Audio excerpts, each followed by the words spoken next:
Report की करते हैं शुरुआत। अमेरिका के हथियारों पर सवाल उठे तो ट्रंप का जवाब आया। उन्होंने कहा है कि अमेरिका के हथियार खत्म नहीं हुए। आगे वो बोले कि अमेरिका के पास दुनिया में सबसे ज्यादा हथियार हैं, जरूरत से भी ज्यादा। इस बयान के तुरंत बाद उन्होंने सोशल मीडिया पर एक एआई तस्वीर शेयर की जिसमें खार्ग आइलैंड पर हवाई हमला दिखाया गया। उधर ईरान ने ट्रंप पर पलटवार करते हुए कहा कि अमेरिका अपनी ही जंग में फंस गया है, जिसकी उसे बहुत भारी कीमत चुकानी पड़ेगी। इस बीच अमेरिका में ट्रंप और नेतन्याहू की बैठक होने वाली है। इस बैठक से पहले नेतन्याहू ने कहा है कि ट्रंप से बातचीत में ईरान सबसे बड़ा मुद्दा होगा। ईरान युद्ध में फंसे ट्रंप, पैट्रियट मिसाइल खत्म। ये वाकई हैरान करने वाली बात है कि जिस वक्त हूथी सऊदी अरब की तेल रिफाइनरियों पर मिसाइलें दाग रहे हैं, उन्हें फूंका जा रहा है, ऐसे वक्त में ट्रंप ने सेना को आदेश दे दिया है कि ईरान पर हमला मत करो। इससे भी ज्यादा चौंकाने वाली खबर तो यह है कि 5 महीने से चल रहे ईरान युद्ध में ऐसा पहली बार हुआ है जब कुवैत और बहरीन ने मिलकर यूएई की मदद से ईरान पर सीधे मिसाइल और ड्रोन हमला कर दिया। दावा किया जा रहा है कि पहली बार कुवैत और बहरीन की सेना ने मिलकर के ईरान पर हमला किया है। इन हमलों के बीच अचानक अमेरिका की तरफ से ईरान पर हमला न करने को लेकर एक चौंकाने वाला दावा अमेरिकी मीडिया द न्यूयॉर्क टाइम्स और एक्सियोस की रिपोर्ट में किया गया। द न्यूयॉर्क टाइम्स और एक्सियोस की रिपोर्ट के मुताबिक अमेरिकी राष्ट्रपति डोनाल्ड ट्रंप ने शुक्रवार यानी 24 जुलाई 2026 को अपने शीर्ष सलाहकारों और कैबिनेट मंत्रियों के साथ एक लंबी हाई लेवल बैठक की और इस बैठक के बाद ट्रंप ने अमेरिकी सेना को ईरान पर किसी भी नए और बड़े हमले करने से रोकने का सख्त आदेश दे दिया। रिपोर्ट के मुताबिक अमेरिका के ज्वाइंट चीफ ऑफ स्टाफ के chairman general Dan Caine, pentagon के अधिकारियों ने ट्रंप प्रशासन को चेतावनी दी कि पिछले कई हफ्तों से लगातार जारी तूफानी हमलों की वजह से अमेरिकी सेना के पास पैट्रियट इंटरसेप्टर मिसाइलों और दूसरे एयर डिफेंस हथियारों का भंडार अब खतरनाक रूप से कम हो चुका है। अब हालात ये हैं कि अप्रैल के अंत तक अमेरिकी सेना मिडिल ईस्ट में 1200 से ज्यादा पैट्रियट इंटरसेप्टर मिसाइलें खर्च कर चुकी है। अगर युद्ध और लंबा खिंचता है और इसी रफ्तार से और आगे बढ़ता है तो मध्य पूर्व में तैनात अमेरिकी सैनिकों और उनके सहयोगी देशों की रक्षा करना नामुमकिन हो जाएगा। हालांकि अमेरिकी अधिकारियों का ये भी कहना है कि ये रोक अस्थायी हो सकती है और जरूरत पड़ने पर सेना फिर से एक्शन मोड में आ सकती है, लेकिन फिलहाल हथियारों की कमी ने अमेरिका की सांसें अटका दी है। अमेरिकी अधिकारियों के मुताबिक व्हाइट हाउस में हाल ही में बातचीत अमेरिकी इंटरसेप्टर मिसाइलों के खत्म होने के मुद्दे पर केंद्रित रही, खास करके तब से जब जॉर्डन में एक ईरानी मिसाइल अमेरिकी एयर डिफेंस को भेदकर 3 अमेरिकी सैनिकों की मौत की वजह बन गया।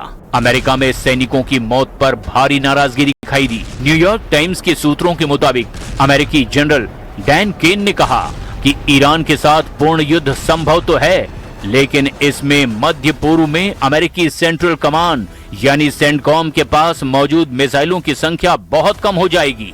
वहीं दूसरी तरफ ईरानी सेना के पास मिसाइलों का बड़ा भंडार होने की संभावना है। ऐसे हालात में ट्रंप ने रूस और चीन को भी इस जंग से दूर रहने की सख्त चेतावनी दी है। ट्रंप का दावा है कि चीनी राष्ट्रपति शी जिनपिंग और रूस के राष्ट्रपति व्लादिमीर पुतिन ने उन्हें भरोसा दिया है कि वे तेहरान को हथियार सप्लाई नहीं करेंगे।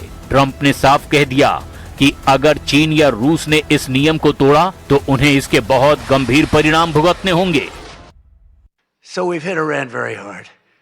Their Navy is gone. Their Air Force is gone. 250 jets no longer. 159 boats. Good boats. In fact, I said, why the hell didn't we keep them? We could have used them. But 159, but all at the bottom of the sea. They have no radar. They have very few drones left, despite what you see. And every once in a while, they're going to set some things up, but they don't have much left. And by the way, they are talking to us right now. They'd love to make a deal.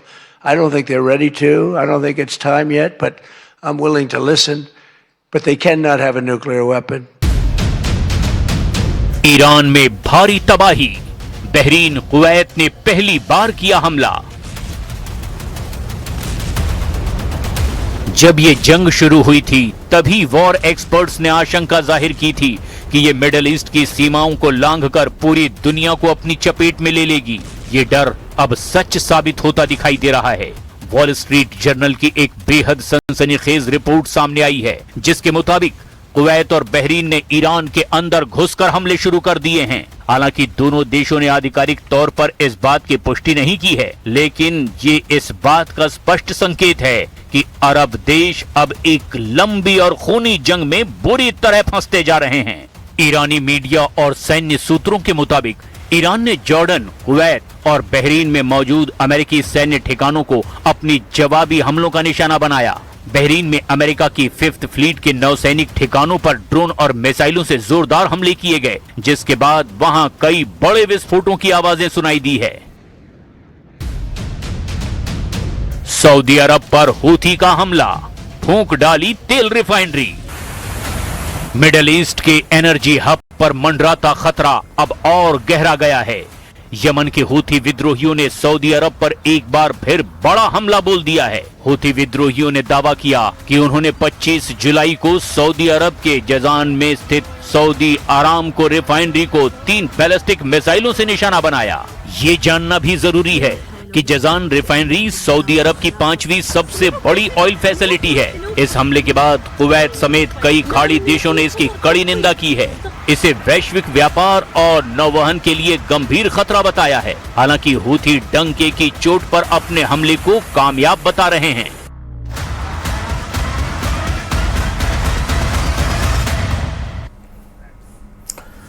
रूस ने एक बार फिर Kyiv समेत Ukraine के कई शहरों पर ballistic और ड्रोन हमला कर दिया। इस हमले में जापोरिजिया, सुमय और निप्रो में भी भारी तबाही हुई है। यह हमला यूक्रेन के उस हमले के बाद हुआ जब कीव ने 1300 किलोमीटर दूर सी ट्रेड पोर्ट और फ्यूल डिपो को निशाना बनाया।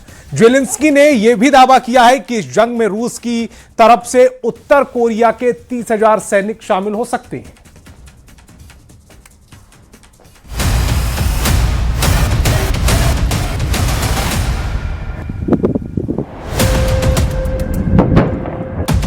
रूस यूक्रेन युद्ध अब और ज्यादा खतरनाक मोड़ पर पहुंच गया है। आधी रात को रूस ने यूक्रेन की राजधानी कीव समेत कई शहरों पर बैलिस्टिक मिसाइलों और ड्रोन की बारिश कर दी। खार्किव, जापोरिजिया और दूसरे इलाकों में धमाकों से भारी तबाही मची। कई लोगों की जान चली गई, लेकिन जवाब में यूक्रेन भी रूस के अंदर गहरे हमले करने लगा।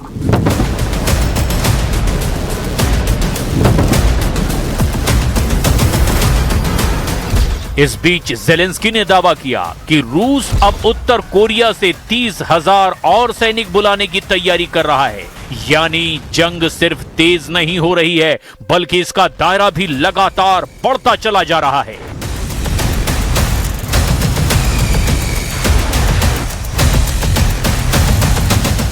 क्या और खतरनाक होने वाली है रूस यूक्रेन जंग? पुतिन के अगले वार का प्लान क्या है? जेलेंस्की की नई वॉर स्ट्रेटेजी आखिर क्या है? क्या उत्तर कोरिया की एंट्री जंग का टर्निंग पॉइंट बनेगी?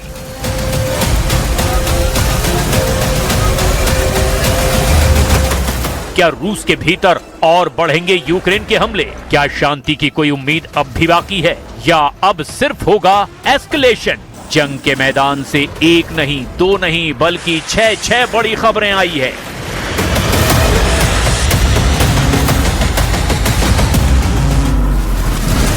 यूक्रेन ने 1350 किलोमीटर दूर रोस्तो सी ट्रेड पोर्ट और उदमुरतिया में फ्यूल डिपो पर किया हमला। रूस ने रात भर किए पूरे यूक्रेन पर ड्रोन हमले। जापोरिजिया, सुमय, निप्रो में भी भारी तबाही। क्रेमलिन ने कहा यूक्रेन के शांति प्रस्ताव में कोई ठोस बात नहीं दिखी। जेलेंस्की का दावा, उत्तर कोरिया रूस को बैलिस्टिक मिसाइल लॉन्चर भेजने की तैयारी कर रहा है। और सबसे बड़ा दावा, उत्तर कोरिया अपने 30,000 सैनिकों को रूस भेजने की तैयारी कर रहा है। उधर रूस यूक्रेन जंग के लिए यूरोप से मुआवजा मांगने की तैयारी कर रहा है।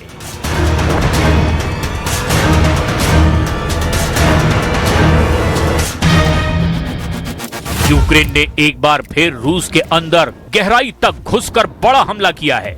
यूक्रेन के ड्रोन यूक्रेन की सीमा पार करके 1350 किलोमीटर अंदर तक रूस के उदमुरतिया इलाके में फ्यूल फैसिलिटी और रोस्तोव के रणनीतिक सी ट्रेड पोर्ट को निशाना बना रहे हैं।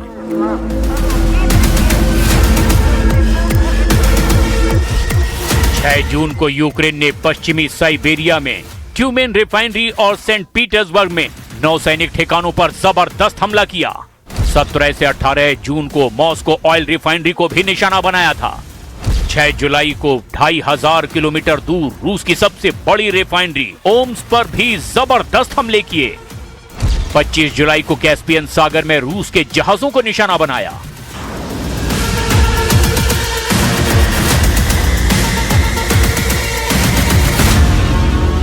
एक तरफ रात के अंधेरे में क्यू पर बैलिस्टिक मिसाइलें बरस रही थीं, खार्किव में इमारतें हिल रही थीं, जापोरेजिया में पेट्रोल पंप आग का गोला बन गए और लोग सिर्फ अपनी जान बचाने के लिए इधर उधर भागते नजर आए। लेकिन सुबह होते होते तस्वीर ही पलट गई।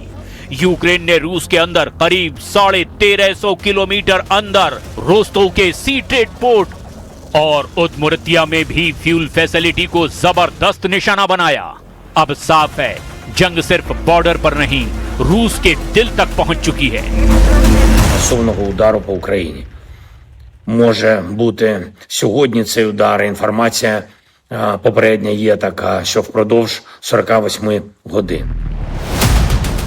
यूक्रेन की रणनीति बदल चुकी है। अब सिर्फ मोर्चे पर लड़ाई नहीं, बल्कि रूस की अर्थव्यवस्था, ईंधन, लॉजिस्टिक्स और सप्लाई लाइन सबको निशाना बनाया जा रहा है।